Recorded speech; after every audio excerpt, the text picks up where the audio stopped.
YouTube friends, welcome back to Neeta tarot reading. Friends, ಇವತ್ತು ನಾನು ಯಾವ ವಿಚಾರದ ಬಗ್ಗೆ ರೀಡಿಂಗ್ ಮಾಡ್ತಾ ಇದ್ದೀನಿ ಅಂತ ಹೇಳಿದ್ರೆ, ನಮ್ಮ ಜೀವನದಲ್ಲಿ ನಮ್ಗೆ ಶತ್ರುಗಳ ಕಾಟ ಇದೆಯಾ ಅಥವಾ ಹೊಟ್ಟೆ ಕಿಚ್ಚಿನ ಜನರು ನಮ್ಮ ನಡುವೆ ಇದ್ದಾರಾ ಅಂತ ಹೇಳಿ. ಸೊ ಈ ಕಾನ್ಸೆಪ್ಟ್ ಯಾಕೆ ಮಾಡ್ತಾ ಇದ್ದೀನಿ ಅಂತ ಹೇಳಿದ್ರೆ, ಸುಮಾರಷ್ಟು ಜನ ನನಗೆ ಕ್ಲೈಂಟ್ಗಳು ಫೋನ್ ಮಾಡ್ತಾರೆ, ನನ್ಗೆ ಯಾರೋ ಏನೋ ಮಾಡಿಸ್ಬಿಟ್ಟಿದ್ದಾರೆ, ಅದಾಗಿದೆ ಇದಾಗಿದೆ ಅಂತ ಹೇಳ್ತಾರೆ. ಆದ್ರೆ ಅವ್ರಿಗೆ ಗೊತ್ತಿಲ್ಲ, ಹೊಟ್ಟೆ ಕಿಚ್ಚಿನ ಜನದಿಂದನೂ ನಮಗೆ ತೊಂದರೆ ಆಗತ್ತೆ ಅಂತ. ಹೌ ಕ್ಯಾನ್ ಇಟ್ ಪಾಸಿಬಲ್ ಅಂತ ಹೇಳಿದ್ರೆ, ನಾವು ಈಗ ನೀವು ಆ ಕಾಲದ ಜನಗಳನ್ನೆಲ್ಲ ನೋಡಿ, ದೃಷ್ಟಿ ಆಯ್ತು ಅಂತ ಹೇಳಿ ಹೋಗಿ ಆ ಹಳೆ ಅಜ್ಜಿಯರು ಏನಿರ್ತಾರೆ ಮನೆಯಲ್ಲಿ ದೃಷ್ಟಿ ತೆಗೆಯೋದಾಗಿರ್ಬೋದು, ಏನೇ ಆಗಿರ್ಬೋದು, ಆತರ ಮಾಡೋರು. ಯಾಕೆ? ದೃಷ್ಟಿ ಏನಾದ್ರೂ ಮನುಷ್ಯನಿಗೆ ಆಯ್ತು ಅಂತ ಹೇಳಿದ್ರೆ ಆತ ಏಳಿಗೆ ಆಗೋದಕ್ಕೆ ಆಗಲ್ಲ.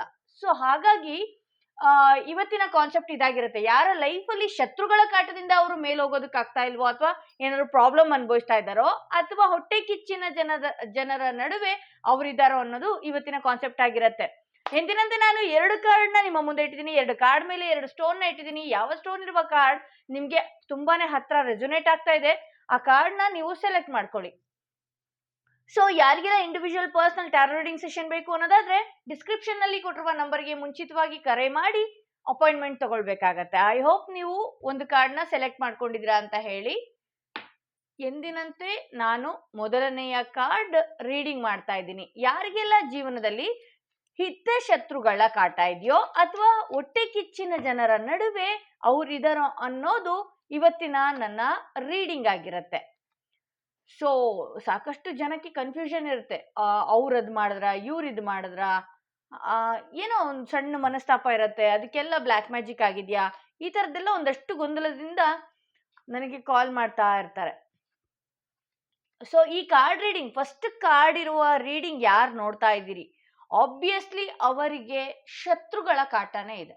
ಯಾಕೆಂದ್ರೆ ಇಲ್ಲಿ ದಿ ಡೆವಿಲ್ ಕಾರ್ಡ್ ಬಂದಿರೋದ್ರಿಂದ ನಿಮ್ಮನ್ನ ಯಾವ ರೀತಿ ಅವರು ಪಳಗಿಸ್ಬೇಕು ಅನ್ನೋದು, ಈ ಅವ್ರು ನಿಮ್ಮನ್ನ ಡೈರೆಕ್ಟ್ ಆಗಿ ಹೊಂತ ಹೊಡಿಯೋದಕ್ಕೆ ಆಗ್ತಾ ಇಲ್ಲ ಅವ್ರ ಕೈಯಲ್ಲಿ. ಸೊ ಅವ್ರೇನ್ ಮಾಡ್ತಾರೆ, ಅಲ್ಲಿ ಇಲ್ಲಿ ಈ ದೇವರುಗಳ ಮೊರೆ ಹೋಗ್ತಾರೆ. ಸಾರಿ, ಇದಕ್ಕೆ ದೇವರ ಮೊರೆ ಹೋಗ್ತಾರೆ ಅಂತ ಹೇಳ್ಬಾರ್ದು, ಒಂದಷ್ಟು ದುಷ್ಟ ಶಕ್ತಿಗಳ ಮೊರೆ ಹೋಗುವ ಸಾಧ್ಯತೆ ಇದೆ. ಮತ್ತು ಅವರು ಆ ದುಷ್ಟ ಶಕ್ತಿಗಳನ್ನೇ ನಂಬೋದು, ಅಥವಾ ನಿಮ್ಮ ಹೆಸರು ಹೇಳಿ ಅಲ್ಲಿ ಏನೋ ಪೂಜೆಗಳು ಮಾಡೋದು, ಪುನಸ್ಕಾರಗಳು ಮಾಡೋದು, ಈ ರೀತಿ ಆಗತ್ತೆ. ಇಲ್ಲಿ ನೋಡಿ, ಪ್ರೆಸೆಂಟ್ ಅಲ್ಲಿ ಫುಲ್ ಕಾರ್ಡ್ ಇರೋದ್ರಿಂದ ನೀವು ಅವರ ಮಾತುಗಳಿಗೆ ಮರಳಾಗ್ತಿದ್ದೀರಿ. ನಿಮ್ಗೆ ಅದು ಕಂಡುಹಿಡಿಯೋದಕ್ಕೆ ಆಗ್ತಾ ಇಲ್ಲ, ಅವ್ರು ಒಳ್ಳೆಯವರ ಅವ್ರು ಕೆಟ್ಟವ್ರ ಅಂತ ಹೇಳಿ. ಆದ್ರೂ ನಿಮ್ಗೊಂದು ಸೆನ್ಸ್ ವರ್ಕ್ ಆಗತ್ತೆ, ನಿಮ್ಗೊಂದು ಸಬ್ಕಾನ್ಶಿಯಸ್ ಮೈಂಡ್ ಅನ್ನೋದಿರತ್ತಲ್ಲ, ಆ ಸಬ್ಕಾನ್ಶಿಯಸ್ ಮೈಂಡ್ ನಿಮ್ಗೆ ವರ್ಕ್ ಆಗತ್ತೆ. ಇವರಿಂದಾನೇ ನನ್ಗೇನೋ ತೊಂದರೆ ಆಗ್ತಾ ಇದೆ, ಈತನಿಂದ ತೊಂದರೆ ಆಗ್ತಾ ಇದೆ, ಈಕೆಯಿಂದ ತೊಂದರೆ ಆಗ್ತಾ ಇದೆ, ಇಂಥವ್ರು ಮನೆಗೆ ಬಂದು ಹೋಗೋದ್ರಿಂದ ತೊಂದರೆ ಆಗ್ತಾ ಇದೆ, ಅಥವಾ ಇವ್ರು ನಮ್ಮ ಆಫೀಸಿಗೆ ಬಂದು ಹೋಗೋದ್ರಿಂದ ತೊಂದರೆ ಆಗ್ತಾ ಇದೆ. ಈ ತರದೆಲ್ಲ ನಿಮ್ಮ ಸಬ್ಕಾನ್ಶಿಯಸ್ ಮೈಂಡು ನಿಮ್ಗೆ ಯೂನಿವರ್ಸ್ ಹೇಳ್ತಾ ಇರತ್ತೆ, ಒಂದು ಸೂಚನೆ ಕೊಡ್ತಾ ಇರತ್ತೆ. ಬಟ್ ಆದ್ರೂ ನೀವು ಮರಳಾಗ್ತೀರಿ. ಮತ್ತೆ ಅವ್ರು ಬಂದು ಪ್ರೀತಿಯಿಂದ ಮಾತಾಡುವಾಗ ನೀವು ಮರಳಾಗ್ತೀರಿ. ನಂತರ ಪ್ರೀತಿಯಿಂದನೇ ನಿಮ್ಮನ್ನ ಗೆಲ್ತಾರೆ, ಆದ್ರೆ ಜನಗಳ ನಡುವೆ ನಿಮ್ಮನ್ನ ಅವಮಾನಿಸ್ತಾರೆ. ಸೊ ಈ ಕಾರ್ಡ್ ರೀಡಿಂಗ್ ಯಾರು ನೋಡ್ತಾ ಇದ್ದೀರಿ, ಆಬ್ವಿಯಸ್ಲಿ ದಿ ಡೆವಿಲ್ ಕಾರ್ಡ್ ಬಂದಿರೋದ್ರಿಂದ ದುಷ್ಟ ಶಕ್ತಿಗಳ ಮೊರೆ ನಿಮ್ಗೆ ಶತ್ರುಗಳಿಂದನೇ ನಿಮ್ಮ ಲೈಫಲ್ಲಿ ಕಾಟ ಶುರುವಾಗಿದೆ.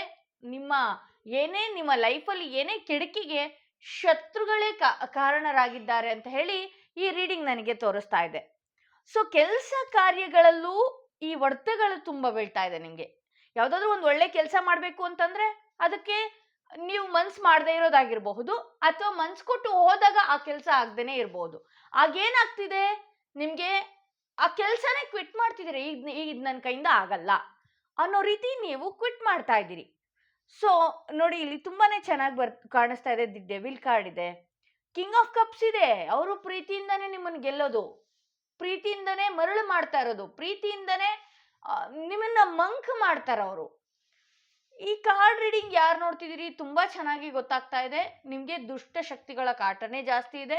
ಅದು ಪರ್ಟಿಕ್ಯುಲರ್ ಆಗಿ ನಿಮ್ಗೆ ಬೇಕು ಅಂತ ಅಲ್ಲ, ಇಂಟೆನ್ಷನಲಿ ದುಷ್ಟ ಶಕ್ತಿಗಳ ಮೊರೆ ಹೋಗಿ ನಿಮ್ಗೆ ಒಂದಷ್ಟು ಈ ಇರುತ್ತಲ್ಲ, ಏನೋ ಬ್ಲ್ಯಾಕ್ ಮ್ಯಾಜಿಕ್ ಮಾಡೋದು, ಅದು ಇದು. ಸೊ ಈ ಕಾರ್ಡ್ ರೀಡಿಂಗ್ ಯಾರು ನೋಡ್ತಿದ್ದೀರಿ, ಒಂದಷ್ಟು ನೀವು ಮನೆನ ಉಪ್ಪು ನೀರಲ್ಲಿ ಮನೆ ನೆಲ ಒರೆಸೋದಾಗಿರ್ಬೋದು, ಅರ್ಶನದ ನೀರಲ್ಲಿ ಮನೆ ಒರೆಸೋದಾಗಿರ್ಬಹುದು, ಒಂದಷ್ಟು ಧೂಪಗಳನ್ನ ಮನೆ ಒಳಗಡೆ ಹಾಕೋದಿರ್ಬೋದು, ನಿಮ್ಮನ್ನ ನೀವು ಕ್ಲೆನ್ಸ್ ಮಾಡ್ಕೊಳ್ಳೋದಾಗಿರಬಹುದು. ಇದರಿಂದ ನೀವು ತಪ್ಪಿಸ್ಕೊಳ್ಬೇಕು ಅಂತಂದ್ರೆ ನಿಮ್ಮನ್ನ ನೀವು ಕ್ಲೆನ್ಸ್ ಮಾಡ್ಕೊಳ್ಳೋದಾಗಿರ್ಬಹುದು. ದೇವಸ್ಥಾನಗಳಿಗೆ ಹೋದಾಗ ಪ್ರದಕ್ಷಿಣೆಗಳನ್ನ ಜಾಸ್ತಿ ಹಾಕೋದು. ಈ ಪ್ರದಕ್ಷಿಣೆಗಳನ್ನ ಜಾಸ್ತಿ ಹಾಕೋದ್ರಿಂದ ಏನ್ ಲಾಭ ಅಂತ ಕೇಳೋದಾದ್ರೆ, ನಾವು ಎಷ್ಟು ಪ್ರದಕ್ಷಿಣೆ ಹಾಕ್ತಿವಿ, ನಮ್ಮಲ್ಲಿ ಏನಿದೆ ನಮ್ಮ ಆಹಾರ ಶುದ್ಧಿ ಆಗತ್ತೆ. ನಮ್ಗೆ ಯಾರು ಏನೇ ಮಾಡಿಸಿದ್ರು ಅದು ಡೌನ್ ಆಗತ್ತೆ. ಸಾರಿ, ಅದು ಡೌನ್ ಆಗತ್ತೆ ಅಂತ ಹೇಳ್ಬೋದು. ಸೊ ಫಸ್ಟ್ ಕಾರ್ಡ್ ಯಾರು ನೋಡ್ತಾ ಇದ್ದೀರಿ ಅವರ ರೀಡಿಂಗ್ ಇದಾಗಿತ್ತು. ಯಾರೆಲ್ಲ ಸೆಕೆಂಡ್ ಈ ಸ್ಟೋನ್ ಇರುವ ಕಾರ್ಡ್ ಸೆಲೆಕ್ಟ್ ಮಾಡ್ಕೊಂಡಿದ್ರು ಅವರ ರೀಡಿಂಗ್ ಏನಾಗಿರತ್ತೆ ಅಂತ ನೋಡೋಣ. ನಿಮ್ಗೆಲ್ಲ ನಿಮ್ಮ ಜೊತೆಗೆ ಹೊಟ್ಟೆ ಕಿಚ್ಚಿನ ಜನರಿದ್ದಾರೋ ಅಥವಾ ಶತ್ರುಗಳಿದ್ದಾರೋ, ನಮ್ಮ ಜೀವನದಲ್ಲಿ ಏನಾದ್ರೂ ಒಂದು ಕೆಲಸ ಕಾರ್ಯಗಳು ಮಾಡ್ಬೇಕಾದ್ರೆ ಅದು ನಮ್ಗೆ ಆಗ್ತಾ ಇಲ್ಲ ಅಂತಾದ್ರೆ ಇದಕ್ಕೆ ಕಾರಣ ಏನು? ಇದಕ್ಕೆ ಕಾರಣ ಹೊಟ್ಟೆ ಕಿಚ್ಚಿನ ಜನರು ನಮ್ಮೊಟ್ಟಿಗಿದ್ದಾರಾ ಅಥವಾ ಶತ್ರುಗಳೇ ಇದ್ದಾರಾ, ದುಷ್ಟಶಕ್ತಿಗಳ ಕಾಟ ಏನಾದರೂ ಇದೆಯಾ ಅನ್ನೋದು ಇವತ್ತಿನ ನನ್ನ ಸೆಕೆಂಡ್ ಕಾರ್ಡ್ ರೀಡಿಂಗ್ ಆಗಿರುತ್ತೆ. ಎಸ್, ಇಲ್ಲಿ ತುಂಬಾ ಚೆನ್ನಾಗಿ ಕಾಣಿಸ್ತಾ ಇದೆ. ನಿಮ್ಗೆ ನಿಮ್ಮ ನಡುವೆ ಹೊಟ್ಟೆ ಕಿಚ್ಚಿನ ಜನರಿದ್ದಾರೆ. ನೀವ್ ಏನೇ ಏಳಿಗೆ ಆದ್ರೂ ಅವ್ರು ಸಹಿಸ್ಲಾರ್ರು. ನಿಮ್ಗೆ ನೇರ ಮಾತಾಡಿ ತುಂಬಾನೇ ಮನ್ಸಿಗೆ ನೋವು ಮಾಡ್ತಾರೆ. ನಿಮ್ಗೆ ಅಂದ್ರೆ ಅವರು ಯಾವ ರೀತಿ ಅಂತ ಅಂದ್ರೆ ಅವ್ರ ಜೊತೆಗೆ ಚೆನ್ನಾಗಿ ಓಡಾಡ್ತೀರಿ, ಮಾತಾಡ್ತೀರಿ, ಎಲ್ಲ ಮಾಡ್ತೀರಿ, ಮನೆಗೆ ಬರ್ತಾ ಇದ್ದಂಗೆನೆ ಸುಮ್ಮನೆ ಒಂದ್ ಕಡೆ ಮಲಗ್ಬಿಡೋದು. ಇದೆಲ್ಲ ಹೊಟ್ಟೆ ಕಿಚ್ಚಿನ ಜನರ ದೃಷ್ಟಿಗಳೇನಿದೆ ಅದು ಆ ರೀತಿ ನಿಮ್ಗೆ ಮಾಡತ್ತೆ. ನಿಮ್ಮ ಹಣಕಾಸಿನ ವಿಚಾರ ಆಗಿರ್ಬೋದು, ಅಥವಾ ನೀವು ಗಂಡ ಹೆಂಡತಿ ಸಂಬಂಧದಲ್ಲಾಗಿರ್ಬೋದು, ಪ್ರೀತಿ ಪ್ರೇಮದ ವಿಚಾರದಲ್ಲಾಗಿರ್ಬೋದು, ಅಲ್ಲೂ ಕಿರಿಕಿರಿ ನಡೆಯುತ್ತೆ. ಯಾಕೆ ಗೊತ್ತಾ? ಇಂಥ ಜನರಿಂದ ಇವ್ರು ಎಷ್ಟು ಚೆನ್ನಾಗಿದಾರಲ್ಲ, ಇವರು ಅಂದ್ರೆ ಅವರೇ ಪ್ರಿಡಿಕ್ಟ್ ಮಾಡ್ಬಿಡ್ತಾರೆ, ನಾವಿಷ್ಟು ದಿವಸ ಅವ್ರ ಜೊತೆಗೆ ಬದುಕಲ್ಲ, ನಮ್ಮ ಜೀವನ ಇಷ್ಟೇ ಇದೆ, ನಮ್ಮ ಜೀವನ ಹೀಗೆ ಇದೆ ಅಂತ ಹೇಳಿ ಅವರೇ ಪ್ರಿಡಿಕ್ಟ್ ಮಾಡ್ಬಿಟ್ಟಿರ್ತಾರೆ. Because of jealousy. ನೀವೇನೇ ಒಂದು ವಸ್ತು ತಗೊಂಡ್ರು ಸಹಿಸಲಾರರು, ನೀವೇನೇ ಒಂದು ಬಟ್ಟೆ ಉಟ್ರು ಸಹಿಸ್ಲಾರರು, ನೀವು ಯಾವುದೋ ಒಂದು ಒಳ್ಳೆ ಪ್ಲೇಸ್ಗೆ ಹೋಗಿದ್ರಿ ಏನೇನಂದ್ರು ಸಹಿಸ್ಲಾರರು. ಇದೆಲ್ಲ ಏನಾಗತ್ತೆ, ನಮ್ಗೆ ಏಳಿಗೆ ಆಗೋದಕ್ಕೆ ಬಿಡೋದಿಲ್ಲ. ಸೊ ಇಲ್ಲಿ ಅಗೇನ್ ಡೆತ್ ಕಾರ್ಡ್ ಬಂದಿರೋದ್ರಿಂದ ಇದೆಲ್ಲ ಜಾಸ್ತಿ ದಿವಸ ನಡೆಯಲ್ಲ. ನಿಮ್ಮ ಜೊತೆಗಿರೋ ಜನ, ನಿಮ್ಮ ಜೊತೆಗೆ ಯಾರು ಜಲಸಿ ಇದಾರೋ ಅವರ ಆಟಗಳು ಜಾಸ್ತಿ ದಿವಸ ನಿಲ್ಲಲ್ಲ. ದಿ ಎಂಪರರ್ ಕಾರ್ಡ್ ಬಂದಿರೋದ್ರಿಂದ ನೀವೇನ್ ಮಾಡ್ಬಿಡ್ತೀರಿ, ಅವ್ರ ಮುಂದೆ ಹಠ ಸಾಧಿಸೋಕಂತ ಹೋಗ್ತೀರಿ, ಅಥವಾ ಅವ್ರು ಮಾಡ್ತಾ ಇರೋದು ಗೊತ್ತಾಗಿ ನೀವು ಹಠ ಸಾಧಿಸೋಕಂತ ಹೋಗ್ತೀರಿ. ದಯವಿಟ್ಟು ಆ ಕೆಲಸನ ನಿಲ್ಲಿಸಿ. ಹಠ ಮಾಡಬೇಡಿ, ಬಿಟ್ಬಿಡಿ ಅದನ್ನ. ನಿಮ್ ತಲೆಯಿಂದ ತೆಗ್ದಾಕ್ಬಿಡಿ. ಇವರು ನನ್ಗೆ ಏನಕ್ಕೂ ಲಾಯಕ್ಕಿಲ್ಲ. ನಿಮ್ಗೆ ಗೊತ್ತಾಗತ್ತೆ ಅವ್ರು ಜಲಸಿಯಲ್ಲಿದ್ದಾರೆ, ಅವ್ರು ತುಂಬಾ ನನ್ನ ನೋಡಿ ಸಹಿಸ್ಲಾರು. ನಿಮ್ಗೆ ಗೊತ್ತು, ನಿಮ್ಗೆ ತುಂಬಾ ಚೆನ್ನಾಗಿ ಗೊತ್ತಿದೆ ಯಾರು ನಿಮ್ಮನ್ನ ನೋಡಿ ಸಹಿಸ್ತಾರೆ ಸಹಿಸಲ್ಲ ಅನ್ನೋದು ತುಂಬಾ ಚೆನ್ನಾಗಿ ಗೊತ್ತಿದೆ.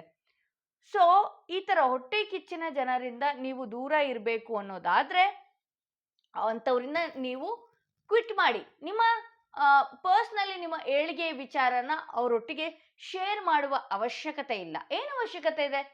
ನೀವೇನೋ ಒಂದು ಕೆಲಸ ಮಾಡಿದ್ರೆ, ನೀವೇನೋ ಒಂದು ತಗೊಂಡ್ರಿ, ನೀವೇನೋ ಒಂದು ತಿರ್ಗಾಡ್ತಿದ್ರಿ, ನೀವೇನೋ ಒಂದು ಕಾರು ಅಥವಾ ನೀವೇನೋ ಒಂದು ಬೈಕೋ, ಏನೋ ಒಂದು ತಗೊಂಡ್ರಿ, ಆಯ್ತಾ, ಏನೋ ಒಂದು ವಸ್ತು ತಗೊಂಡ್ರೆ ಅವ್ರ ಮುಂದೆ ಯಾಕೆ ತೋರಿಸ್ಬೇಕು? ಏನು ಅವಶ್ಯಕತೆ ಇದೆ? ಸಮಯ ಬಂದಾಗ ಅವ್ರಿಗೆ ಗೊತ್ತಾಗತ್ತೆ. ಸೊ ಇದು ಇವತ್ತಿನ ಸೆಕೆಂಡ್ ಕಾರ್ಡ್ ರೀಡಿಂಗ್ ಆಗಿರುತ್ತೆ. ಯಾರಿಗೆಲ್ಲ ಈ ವಿಡಿಯೋ ಇಷ್ಟ ಆಗಿದೆ ದಯವಿಟ್ಟು ಲೈಕ್ ಮಾಡಿ, ಶೇರ್ ಮಾಡಿ, ಕಮೆಂಟ್ ಮಾಡಿ ಅಂತ ಹೇಳ್ತೀನಿ. ಯಾರೆಲ್ಲ ಫಸ್ಟ್ ಟೈಮ್ ನನ್ನ ವಿಡಿಯೋ ನೋಡ್ತಾ ಇದ್ರು ದಯವಿಟ್ಟು ಸಬ್ಸ್ಕ್ರೈಬ್ ಮಾಡೋದನ್ನ ಮರಿಬೇಡಿ ಅಂತ ಹೇಳ್ತಾ ನಾನು ನನ್ನ ವಿಡಿಯೋನ ಇಲ್ಲಿಗೆ ಮುಗಿಸ್ತಾ ಇದ್ದೀನಿ. Bye friends.